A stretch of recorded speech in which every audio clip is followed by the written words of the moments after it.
زید کے گھر کے کمرے کی چابی. کنسٹرکشن جتنی مرضی بڑی ہو, چاہے کنسٹرکشن اس طرح کی ہو, زید کے گھر کے کمرے کے تالے کی چابی, اسے لمبا کر لیں, مزید آگے بھی لے کے جا سکتے ہیں. اصول وہی ہوگا کہ آپ نے سرے سے پکڑنا ہے, یہ آپ کا مضاف ہو جائے گا, یہ مضاف ہے. اگر درمیان میں ایک لفظ ہے تو وہ تو سیدھا آپ کا درمیان میں آ کر مضاف الیہ کی حیثیت اختیار کر لے گا, لیکن اگر دو آ جاتے ہیں تو یہاں پھر آپ دو تیر چلا لیں.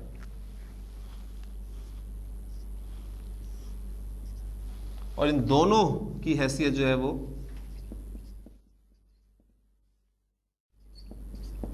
مضاف اور مضاف الیہ کی ہوگی. کیبلری آپ لکھ لیں. چابی کو مفتاحن کہتے ہیں عربی زبان میں. کمرے کو اب تیر کے اعتبار سے ہم چلیں گے. غرفتن, گھر کو بیتن, اور زید کی عربی زیدن. مضاف اور مضاف کے قواعد اپلائی کر دیں. الف لام کے بغیر استعمال ہوگا اور ہلکے راب کے ساتھ استعمال ہوگا. کیا بنے گا؟ مفتاح. آپ کا مضاف ہے, حالت جر میں ہوگا. زیدن. اب غرفتن اور بیتن, یہ دو اسما وہ اسما ہیں جن کی حیثیت مضاف الیہ کی بھی ہے اور مضاف کی بھی ہے. ان پر دونوں کے قواعد اپلائی کر دیں. الف لام کے بغیر, ہلکے راب کے ساتھ اور حالت جر میں. تو غرفتن کیا بن جائے گا آپ کا؟ غرفتی. اور بیتن کیا بن جائے گا؟ بیتی. مفتاح غرفتی بیتی زیدن. اور چیک کرنے کے لیے آپ اس کو عربی کنسٹرکشن جو آپ نے بنائی ہے اس طرف سے ترجمہ کرنا شروع کر دیں. اگر تو آپ کا ترجمہ ٹھیک ہوتا ہے تو کنسٹرکشن آپ کی ٹھیک ہے. زید کے گھر کے کمرے کی چابی. ابھی کے, کا, کی, یہ آپ نے اردو محاورے کے مطابق استعمال کرنے. ان کے لیے عربی زبان میں آپ دیکھ رہے ہیں کوئی لفظ نہیں ہے. لیکن انگریزی میں پھر بھی آپ آف یا پوسٹ آفیس استعمال کرتے ہیں اس کا آکے کی کے لیے, لیکن عربی زبان میں وہ بھی ایسی کوئی چیز نہیں ہے. الحمدللہ سادہ مرکب اضافی اور پیچیدہ مرکب اضافی ہم سیکھ چکے ہیں. یعنی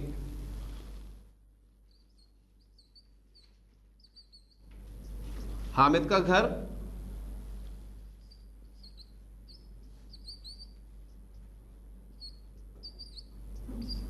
حامد کے گھر کا کمرہ, یہ دونوں مرکب اضافی انشاءاللہ تعالیٰ آپ آسانی سے اب کنسٹرکٹ کر لیں گے. جی حامد کا گھر کی عربی کیا ہوگی؟ بیت حامد. اور حامد کے گھر کا کمرہ غرفت بیت حامد. اب ایک سٹیپ ہم اس سے آگے چل رہے ہیں.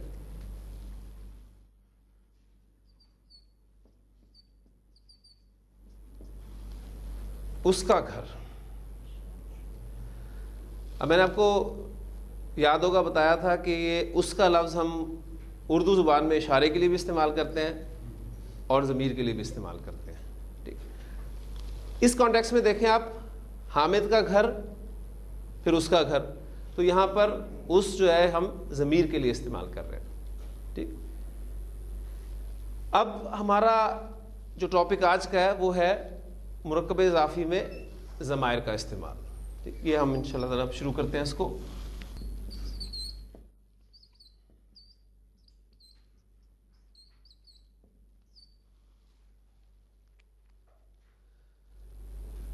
مرکب اضافی میں ضمائر استعمال ہوں گے. ضمائر کی پوزیشن آپ صرف نوٹ کر لیں. پہلی چیز جو آپ نے نوٹ کرنی ہے کنسٹرکشن میں کہ ضمیر مرکب اضافی میں کس جگہ پر استعمال ہو رہی ہے. ہاں جی, اگر اس کا ہم وہی تیر کے اعتبار سے تجزیہ کریں تو گھر آپ کا مضاف ہے اور ضمیر جو ہے یہ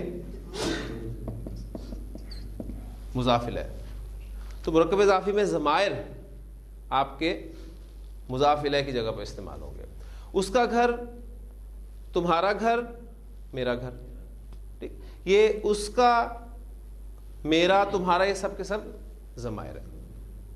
اور ضمائر کے حوالے سے ہم تفصیل سے پڑھ چکے ہیں کہ ضمائر ہم کسی اسم کی جگہ پر استعمال کریں گے. اور ہم نے پڑھے کہاں تھے, یہ معرفہ کی اقسام میں ہم نے پڑھا تھا ضمائر کے. ضمائر سب کے سب معرفہ ہوتے ہیں. اب چونکہ ضمائر اسماء ہیں, لہٰذا اسم کے حوالے سے ہم نے پڑھا تھا کہ ہمیں اسم سمجھ میں نہیں آئے گا, ہم اسے صحیح طریقے سے استعمال نہیں کر سکتے جب تک ہمیں اس کے بارے میں 4 باتیں معلوم نہ ہو جائے. اسم کی وسعت, اسم کی جنس, اسم کا عدد اور اسم کا اعراب. ضمائر کے بارے میں ہمیں ایک بات معلوم پہلے سے ہی ہے, وہ یہ کہ تمام کے تمام ضمائر معرفہ ہے, جو ہم نے معرفہ کی اقسام میں اس کو پڑھا تھا. اب باقی رہ گئے 3 پہلو, عدد کا, جنس کا اور اعراب کا. تو 2 چارٹ صرف ہم نے یاد کرنے ہیں ضمائر کے, صرف 2 چارٹس اگر آپ ان کو اچھے طریقے سے یاد کر لیں گے.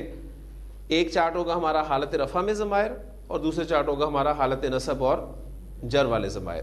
یہ 2 چارٹس اگر آپ کو یاد ہو گئے تو قرآن مجید میں اسم ضمیر جہاں کہیں بھی استعمال ہوا ہے وہ ان 2 چارٹ میں سے ایک چارٹ میں سے ہی کسی جگہ پر آپ کو ضرور ملے گا. تو کام آپ کا صرف یہ ہے کہ ان 2 چارٹس کو اچھی طریقے سے یاد کر لیں. چارٹس آپ کے پاس لکھے ہوئے ہیں, لیکن میں بورڈ پر آپ کے لیے لکھ دوں گا تاکہ ایک مرتبہ آپ ان کو اس طریقے سے دیکھ لیں, سمجھ لیں. پھر اس کے بعد مرکب اضافی میں ہم نے کون سے چارٹ میں سے ضمیر کو یہاں پر استعمال کرنا ہے, اس بات کا ہم نے فیصلہ کر لیا ہے کہ مرکب اضافی میں ضمائر مضاف الیہ کی جگہ پر استعمال ہوتے ہیں, اور مضاف الیہ کے بارے میں معلوم ہے کہ مضاف الیہ ہمیشہ حالت جر میں ہوتا ہے. لہٰذا ہمیں مرکب اضافی میں جو ضمائر استعمال کرنے ہوں گے وہ حالت جر والے ضمائر استعمال کرنے ہوں گے. یہ سب باتیں ذہن میں رکھتے ہوئے ضمائر کو ہم سیکھ لیتے ہیں. ضمائر حالت رفع میں. پھر ایک چارٹ بلینک آپ کے ذہن میں ہونا چاہیے. میں نے آپ کو جیسے بتایا تھا کہ عربی زبان میں وہ کے لیے اگر لفظ استعمال کروں گا تو مذکر کے لیے علیحدہ لفظ ہوگا, مؤنث کے لیے علیحدہ ہوگا. پھر وہ 2 اگر ہوں گے تو ان کے لیے علیحدہ لفظ ہوگا, وہ 2 مؤنث ہوں گی تو ان کے لیے علیحدہ لفظ ہوگا. وہ کا لفظ جمع کے لیے میں استعمال کروں گا عربی زبان میں تو علیحدہ لفظ ہوگا, اور وہ کا لفظ میں مؤنث جمع کے لیے استعمال کروں گا تو علیحدہ ہوگا. اسی طرح 3 طرح کے ضمائر ہم استعمال کرتے ہیں. ایک, میں آپ سے بات کر رہا ہوں, میں اپنے لیے جو الفاظ استعمال کروں گا, میں, میرا یا مجھے, یہ الفاظ میں اپنے لیے استعمال کروں گا. آپ میرے مخاطب ہیں, آپ کے لیے میں الفاظ استعمال کروں گا تم, تو, آپ, تمہارا, تیرا, تجھے یا تمہیں. جس کے متعلق بات کی جاتی ہے جسے 3rd پرسن کہا جاتا ہے. اب انگریزی میں آپ پروناؤنز کے حوالے سے بہت کچھ جانتے ہیں. آپ کے 3rd پرسن پروناؤنز ہیں, 2nd پرسن پروناؤنز ہیں اور 1st پرسن پروناؤنز ہیں. 1st person is a speaking person, آپ سے بات کر رہا ہے, میں 1st پرسن ہوں.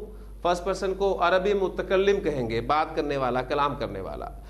2nd پرسن آپ میرے مخاطب ہیں, مخاطب حاضر 2nd پرسن. اور جس کے متعلق بات کی جائے, دا پرسن اسپوکن اباؤٹ, یہ 3rd پرسن ہوگا جس کے متعلق آپ بات کریں گے. اس کے لیے آپ ہی, شی, اٹ اور دے کے الفاظ جو ہے استعمال کرتے ہیں. پھر اب ان پروناؤنس کے جو مختلف کیسز ہیں وہ بھی آپ کے ذہن میں ہیں.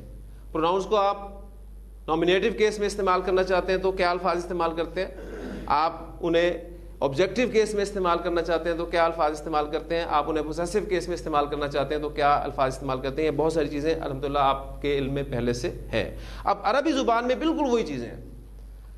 عربی زبان میں ان چیزوں کو ہم کیسے بیان کریں گے, یہ ہمارا آج کا ٹاپک ہے. تو حالت رفع میں ہم ضمائر پڑھنے لگے, ان تینوں باتوں کو ذہن میں رکھتے ہوئے کہ عدد اور جنس کو بھی آپ نے سامنے رکھنا ہے. اس میں جو ہم نے بلینک چارٹ ذہن میں بنانا ہے وہ ہے واحد,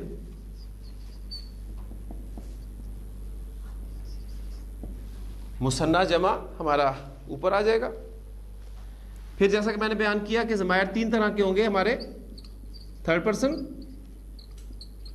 جنہیں ہم اردو میں اب غائب کے نام سے جانتے ہیں. پھر 3rd پرسن میں آپ کا مذکر بھی ہوگا اور مؤنث بھی ہوگا. اسی طرح آپ کا سیکنڈ پرسن ہوگا،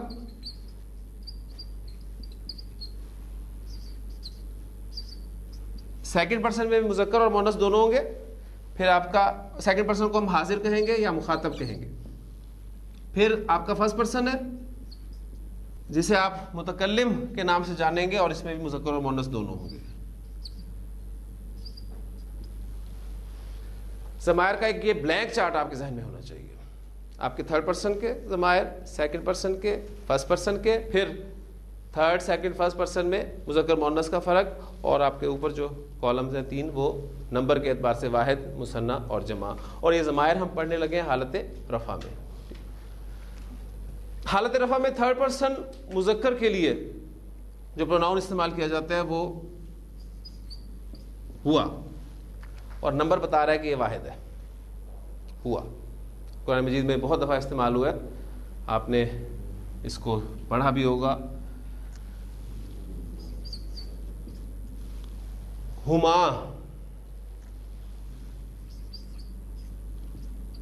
ہم،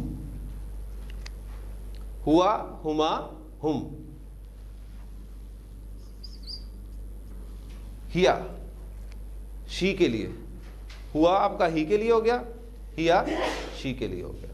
ٹھیک. اور یہ الفاظ جو ہیں یہ دے کے لیے ہم استعمال کریں گے، کیونکہ انگریزی میں اور اردو میں مثنیٰ کے لیے کوئی علیحدہ سے لفظ استعمال نہیں کیا جاتا.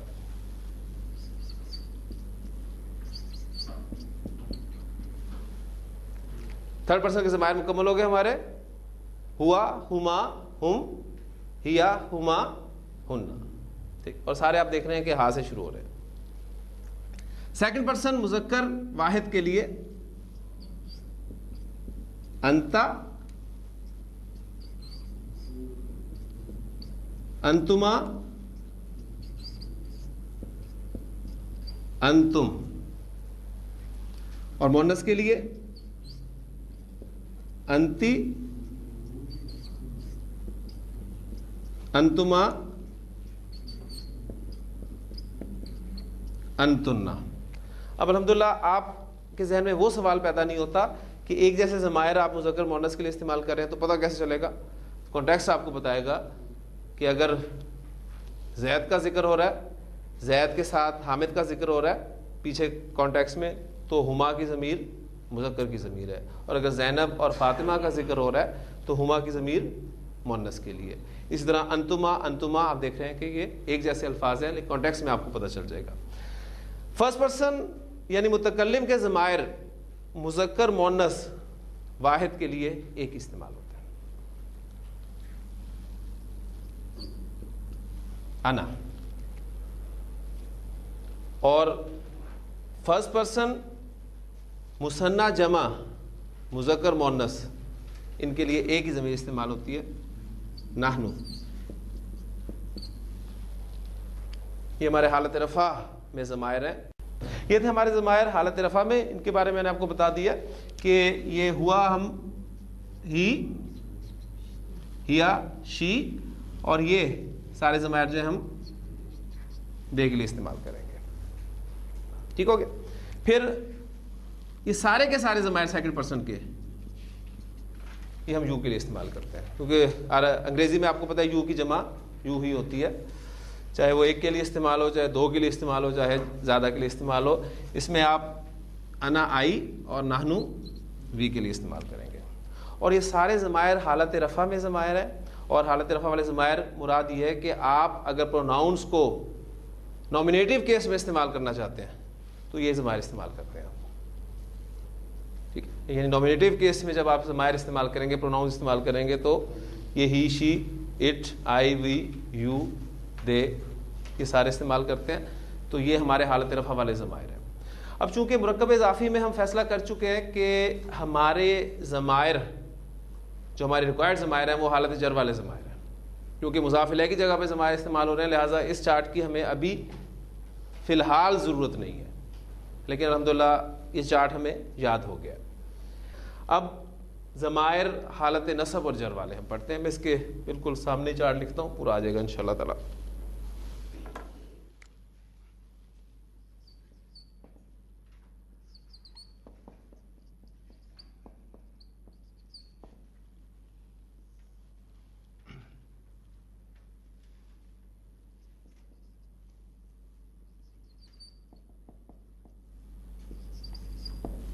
ابھی تھرڈ پرسن چل رہا ہے, میں دوبارہ تھرڈ پرسن نہیں لکھوں گا, صرف جینڈر لکھ دوں گا.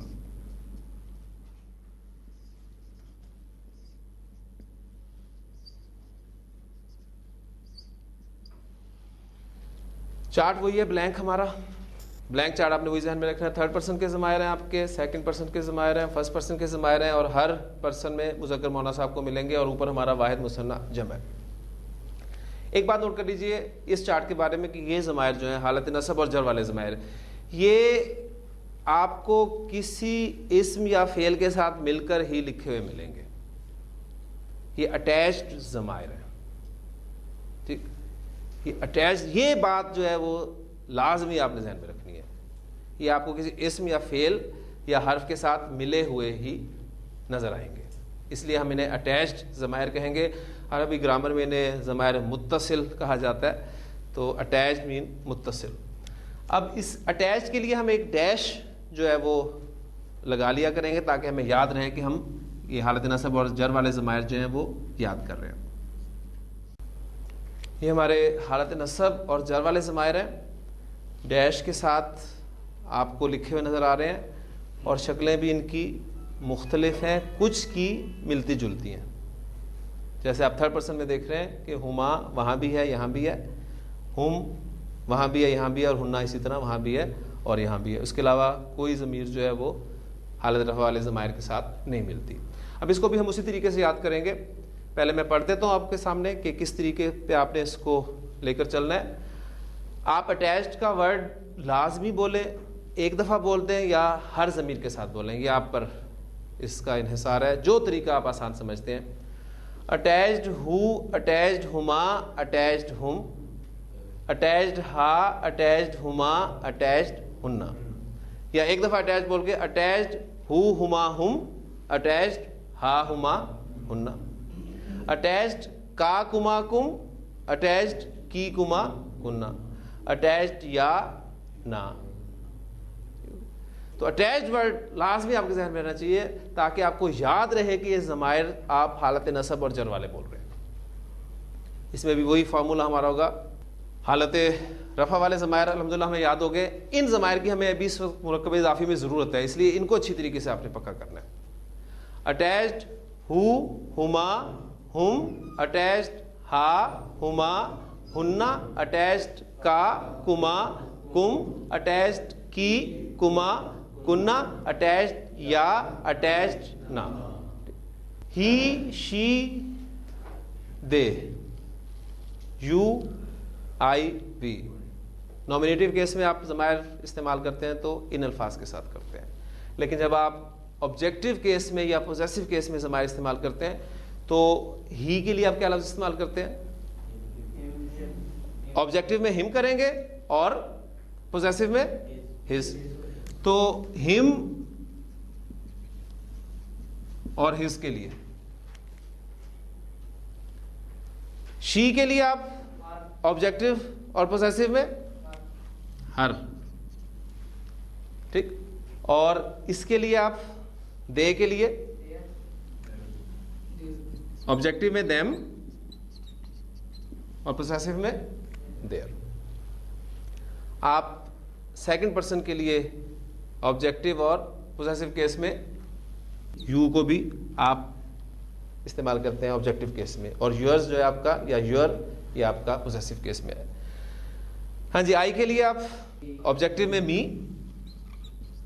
اور پوزیسو میں مائی, مائن بھی پھر استعمال کرتے ہیں. اور اس میں آپ وی کے لیے اس آبجیکٹیو میں, اور آور یا آورس, یہ الفاظ آپ استعمال کرتے ہیں انگریزی میں. ان الفاظ سے چونکہ آپ واقف ہیں تو بات الحمدللہ جلدی آپ کو سمجھ میں آ گئی ہوگی.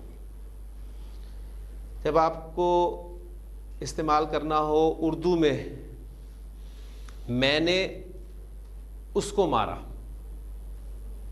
ٹھیک, اب میں آپ انگریزی میں ٹرانسلیٹ کر رہے ہیں اس جملے کو, تو یہاں آپ سبجیکٹ کے طور پہ استعمال کر رہے ہیں تو آپ آئی استعمال کرتے ہیں, ٹھیک, اور اس کے لیے آپ آبجیکٹیو کیس استعمال کریں گے, آپ استعمال کرتے ہیں, ٹھیک. اس نے مجھے مارا, اب وہ جو ہے سبجیکٹ کے طور پہ استعمال ہو رہا ہے تو آپ ہی کا لفظ استعمال کرتے ہیں, اور اب میں نے اپنی جگہ جو ہے وہ آبجیکٹ کے طور پہ رکھ لیا ہے، لہٰذا اس کے لیے میں لفظ استعمال کروں گا می. تو یہ ساری چیزیں الحمدللہ آپ لوگ جانتے ہیں. ضمائر کو پھر ایک مرتبہ تازہ کر لیں تاکہ اب ہم کنسٹرکشن جو ہے بنانی شروع کریں. اس میں آپ دیکھ رہے ہیں کہ یہ جو آپ کی ضمیر اٹیچڈ یا ہے، اس پہ دو علامتیں آپ کو نظر آ رہی ہیں. ایک علامت سکون نظر آ رہی ہے اور دوسری زبر نظر آ رہی ہے. ٹھیک ہے، ڈیٹیلز اس کے بارے میں آپ کو بعد میں بتاؤں گا. پہلے ہم کچھ کنسٹرکشنز کر لیں، پھر اس کے بعد واحد مذکر غائب کی ضمیر اور مثنیٰ اور جمع کے ضمائر کے بارے میں کچھ اہم باتیں ہیں جو آج انشاءاللہ تعالیٰ میں آپ کو بتاؤں گا. اور یہ سمجھ لینے کے بعد انشاءاللہ تعالیٰ آپ دیکھیں گے قرآن مجید میں جو ضمائر کہیں بھی استعمال ہوئے ہیں انشاءاللہ تعالیٰ آپ کو انہیں پہچاننا بالکل مشکل نہیں ہوگا انشاءاللہ تعالیٰ. کنسٹرکشن ہم نے شروع کی تھی. حامد کا گھر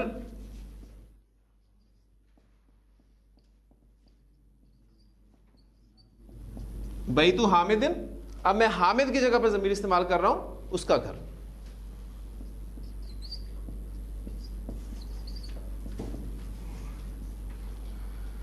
ہاں جی، اب دیکھیں میرا مضاف بالکل اسی طرح الف لام کے بغیر ہلکے اعراب کے ساتھ بیتو،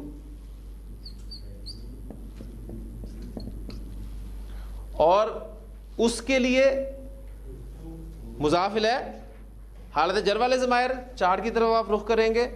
اب حامد کے لیے ضمیر استعمال ہوئے لہٰذا آپ واحد مذکر غائب کی ضمیر کی طرف جائیں گے اور وہاں سے یہ جو ہو ہے اٹھائیں گے اور اس کے ساتھ اٹیچ کر دیں گے. بیتو ہو، اس کا گھر. اب ایک کام ہم کر لیتے ہیں بجائے اس کے کہ مختلف کنسٹرکشنز لکھیں اور کریں، ہم بیتو کو مضاف کی جگہ پر رکھ کر اس پورے چارٹ میں گزار لیتے ہیں. بیتو ہو، بیتو ہما، بیتو ہم. ترجمہ اب آپ ذہن میں رکھتے رہیں. بیتو ہو اس کا گھر، بیتو ہما ان دونوں کا گھر، بیتو ہم ان سب کا گھر. بیتو ہا اس مؤنث کا گھر، یعنی کنسٹرکشن تھی زینب کا گھر، تو اب اس کے بارے میں ضمیر استعمال ہوئی تو بیتو ہا، بیتو ہا، بیتو ہما، بیتو ہننا. تیرا گھر بیتو کا، تم دونوں کا گھر بیتو کما، تم سب کا گھر بیتو کم. فاطمہ کا گھر ہے اس کی طرف آپ ضمیر استعمال کرنا چاہتے ہیں سیکنڈ پرسن کے لیے، بیتو کی، بیتو کما، بیتو کننا. کنسٹرکشن ہم بناتے آئیں گے میرا گھر کی طرف جب جائیں گے تو ہماری نارمل کنسٹرکشن بنے گی کچھ اس طرح کی.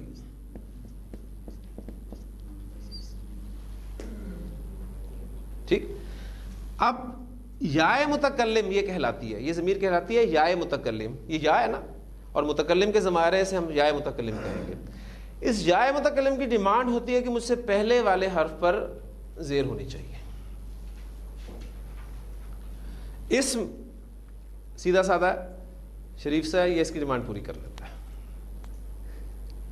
یا متکلم کی ڈیمانڈ کہ مجھ سے پیچھے زیر ہو، اسم نے اس کی ڈیمانڈ پوری کر دی. فعل اور حرف، فعل تو اس کی ڈیمانڈ کبھی پوری نہیں کرتا.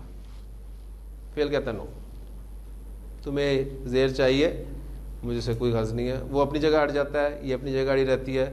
جھگڑا کھڑا ہوتا ہے، جھگڑا ہوتا ہے تو پھر کیا ہوتا ہے، جب فعل پڑھیں گے تو اس وقت رکھوں گا.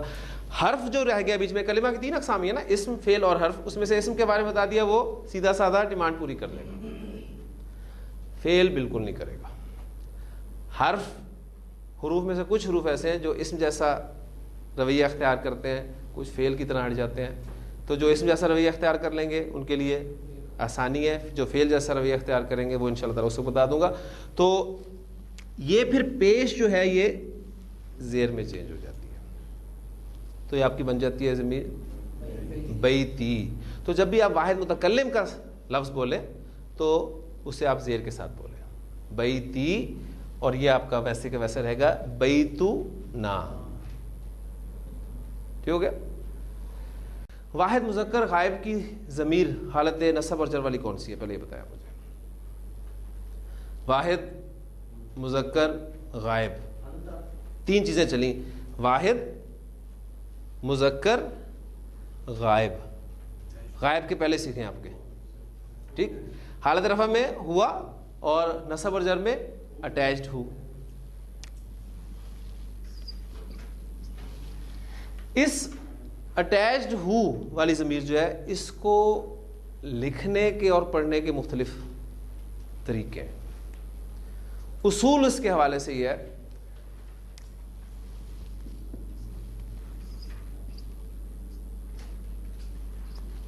اگر اس اٹیچڈ ہو ضمیر سے پہلے والے حرف پر زبر آ جائے یا پیش آ جائے تو اس ہو کو الٹی پیش کے ساتھ لکھا اور پڑھا جاتا ہے. آپ قرآن مجید میں دیکھتے ہوں گے اکثر ہو پر الٹی پیش لکھی ہوتی ہے. تو آج نوٹ کیجئے گا جا کر کہ اس سے پہلے یا تو زبر ہوگا یا پھر پیش ہوگی. ہے یہ وہی ضمیر وہی ہے, بس اس کو لکھنے کا اور پڑھنے کا انداز ہے, کوئی معنی میں فرق نہیں پڑتا, یہ بھی ذہن میں رکھیے گا.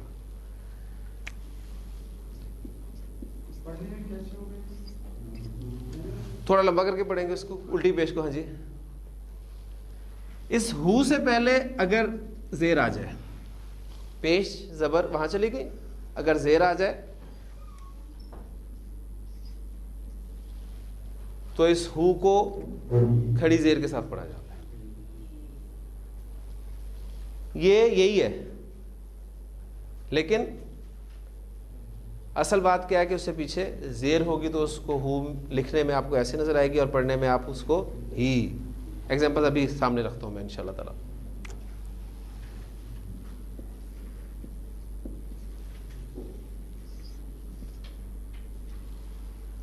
اس ہو سے پہلے اگر ساکن یا آ جائے, حرف یا جو ہے آپ کا حروف رجا میں سے وہ ساکن ہو کر آئے,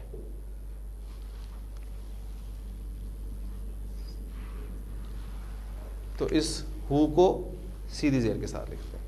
اس کی ایگزامپل فوری طور پہ آپ کے سامنے میں لے آتا ہوں. آپ پڑھتے ہیں الف لام میم ذالک الکتاب لا ریب فیہ, کہتے ہیں نا اس میں کسی قسم کا شک نہیں ہے. ذالک الکتاب وہ کتاب, یہ کتاب, لا ریب فیہ ہے, یعنی وہ ایسی کتاب ہے جس میں کسی قسم کا شک نہیں ہے. اب یہ ہو کی ضمیر واحد مذکر غائب کی ضمیر ہے جو کتاب کی طرف لوٹ رہی ہے. ضمیر کسی نہ کسی طرف لوٹے گی, ذہن میں رکھیے. تو یہ ہو کی ضمیر کتاب, چونکہ کتاب عربی زبان میں مذکر ہے, واحد ہے, اس کے لیے آپ ہو کی ضمیر لگا رہے ہیں. اور یہ اس پہ زیر کیوں آیا؟ اس لیے کہ اس سے پہلے یا ساکن ہے. اگر تو ہو کی ضمیر سے پہلے یا ساکن ہو تو اس کو سیدھے زیر کے ساتھ لکھا اور پڑھا جاتا ہے. ہو پر الٹی پیش کب آتی ہے؟ جب اس سے پہلے والے حرف پر زبر آ جائے یا پیش آ جائے. ہو پر کھڑی زیر کب آتی ہے؟ جب اس سے پہلے زیر آ جائے. ہو پر سیدھی زیر کب آتی ہے؟ جب اس سے پہلے یا ساکن آ جائے. اور ہو نارمل آپ کو کب نظر آتا ہے؟ جب اس سے پہلے کوئی بھی ساکن حرف ہو, یا کے علاوہ یا الف ہو جائے. جیسے آپ قرآن مجید میں دیکھتے ہیں منہ. اب جو اوپر والی شکلیں ان کی پریکٹس آپ کو میں ایگزامپل کے ساتھ کرواتا ہوں. دیکھیں ابھی ہم نے ایک کنسٹرکشن بنائی ہے کتابہ, میں نے آپ کو بالکل اسی شکل میں لکھ کے دکھایا تھا. اب چونکہ یہ چیز پڑھ لی ہے ہم نے, اب ہم اس ہو کی شکل تبدیل کریں گے. اس ہو سے پہلے پیش ہے, لہٰذا آپ اس کو الٹی پیش کے ساتھ لکھیں گے.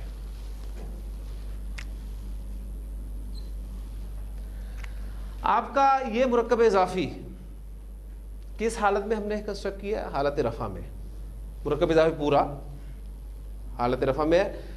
مرکب اضافی کے رفع نصب یا جر میں جانے کا پتہ کہاں سے چلے گا؟ مضاف سے, کیونکہ مرکب اضافی میں اصل حیثیت مضاف کو حاصل ہے. اس ضمیر نے یا مضاف الیہ تو ہونا ہی جر میں, اس سے آپ فیصلہ نہیں کریں گے کسی کنسٹرکشن کا کہ جر میں یا نصب میں یا جر رفع میں.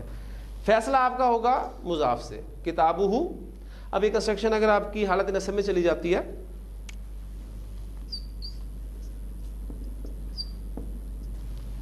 کتابہ,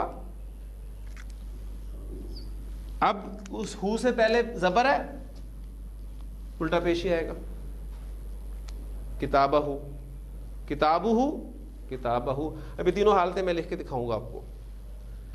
پھر اگر آپ کا مضاف یعنی کتاب حالت جر میں چلا جاتا ہے،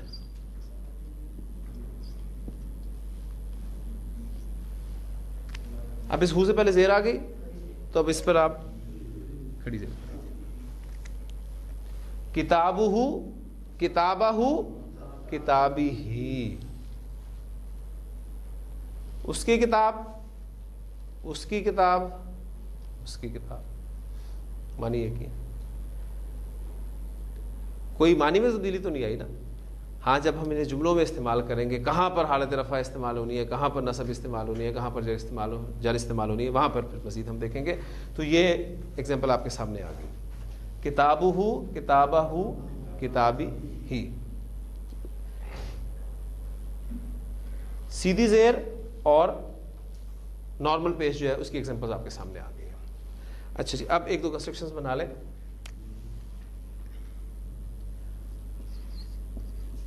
اللہ کا بندہ، جی عبدن کہتے ہیں بندے کو.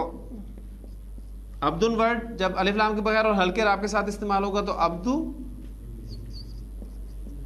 عبد اللہ،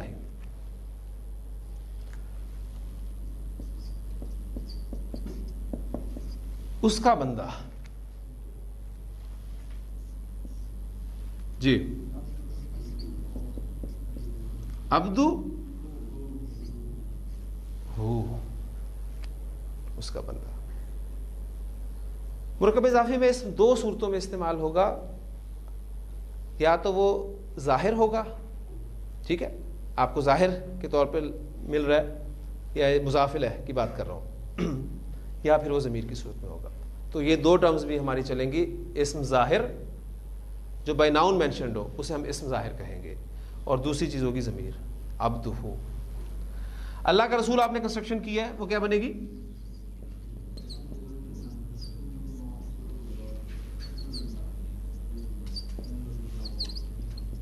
رسول اللہ. اور آپ بنائیں اس کا رسول،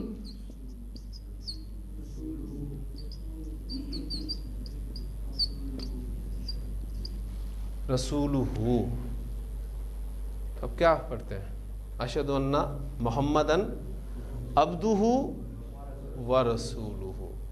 میں گواہی دیتا ہوں کہ محمد صلی اللہ علیہ وسلم اس کے بندے اور اس کے رسول ہیں. تو عبدہ ورسولہ. یہ تھی واحد مذکر غائب کی ضمیر کے حوالے سے اس باتیں. اب مثنیٰ غائب کی ضمائر میں تھوڑی سی چینجز آتی ہیں، وہ میں آپ کے سامنے رکھنا چاہتا ہوں. ہما، ہم اور ہنہ. ہما، ہم اور ہنہ یہ غائب کے ضمائر ہیں اور اٹیچ ضمائر، حالت نصب اور جر والے ضمائر کی میں بات کر رہا ہوں. ان کو بھی پڑھنے اور لکھنے کا ایک انداز ہے.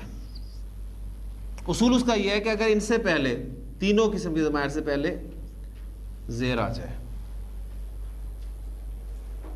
یا پھر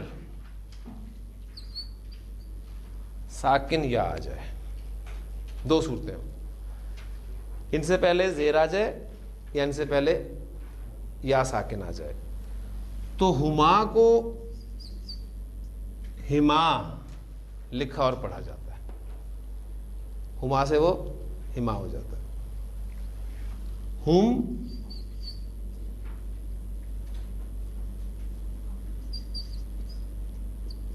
ہم بن جاتا ہے، اور ہنہ ہنہ بن جاتا ہے. ہما، ہم اور ہنہ یہ ہما، ہم اور ہنہ ہی ہے. بس صرف وجہ یہ ہے کہ ان سے پہلے والے حرف کی حرکت آپ نے نوٹ کرنی ہے، یا تو زیر ہوگی تو یہ ہما، ہم اور ہنہ لکھے گئے ہیں، یا پھر ان سے پہلے یا ساکن آ جائے گی. ٹھیک، ایگزامپل آپ کے سامنے بھی رکھتا ہوں.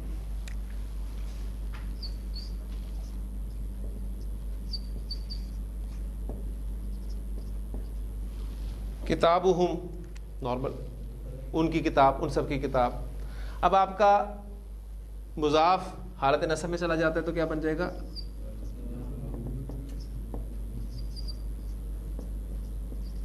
کتابہم، وہ ہم ویسے کا ویسے ہی رہا، کوئی فرق نہیں پڑا. لیکن جب آپ کا مضاف حالت جر میں جائے گا کتابی، تو اب یہ ہم جو ہے یہ ہم میں چینج ہو جائے گا، کتابی ہم، کیونکہ ہم سے پہلے زیر آ گئی. تو یہ تینوں جگہ پہ ہم یہی ہے، ہم ہم ہم. یہ نہیں ہوا کہ وہاں پر یہ حالت رفع میں تھی اور یہاں پر جر میں چلی گئی، تینوں جگہ پہ جر میں ہی ہے. یہ ہم کی ضمیر اٹیچ ضمیر ہے جو کہ حالت جر والی ضمیر ہی ہے. اور ایک لفظ تو آپ اچھی طریقے سے جانتے ہیں، آپ سورۃ الفاتحہ میں پڑھتے ہیں کہ اب جب اللہ تعالیٰ سے دعا مانگتے ہیں کہ اہدنا الصراط المستقیم صراط الذین انعمت علیہم، پڑھتے ہیں نا.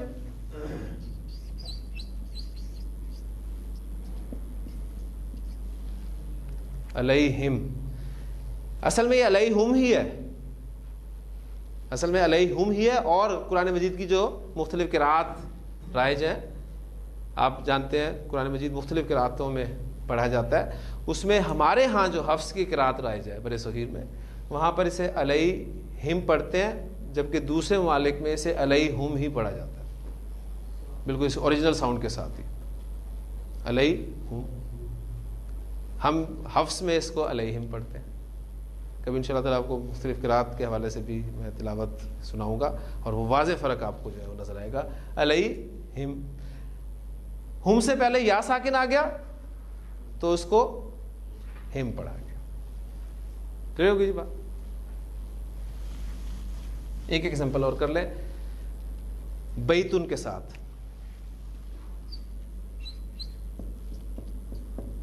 بیتو ہم، بیتا ہم، بیتی ہم. کتابہن،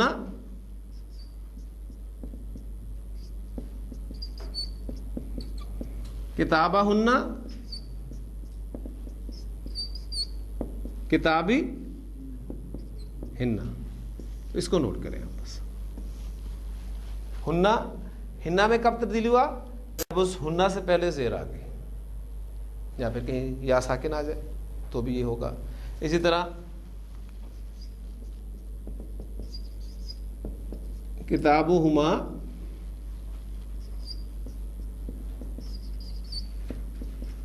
کتابہما، کتابی. قرآن مجید پڑھتے ہوئے اکثر کنفیوژن یہ ہوتی ہے کہ ہمیں خاص طور پہ واحد مذکر غائب کی جو ضمیر ہے اس کے حوالے سے تو آپ لازماً کنفیوز ہوتے ہوں گے. کہیں اس پر پیش ہوتا ہے سیدھا، کہیں الٹا پیش ہوتا ہے، کہیں زیر لکھی ہوتی ہے، کہیں کھڑی زیر ہوتی ہے. تو اس کا اصول بھی الحمدللہ آپ کو پتہ چل گیا کہ اگر واحد مذکر غائب کی ضمیر سے پہلے والے حرف پر زبر ہو یا پیش ہو تو اس کو الٹے پیش کے ساتھ لکھا اور پڑھا جاتا ہے. اس ہو سے پہلے زیر آ جائے تو کھڑی زیر کے ساتھ، اس ہو سے پہلے یا ساکن آ جائے تو اس کو ہم سیدھی زیر کے ساتھ لکھیں گے.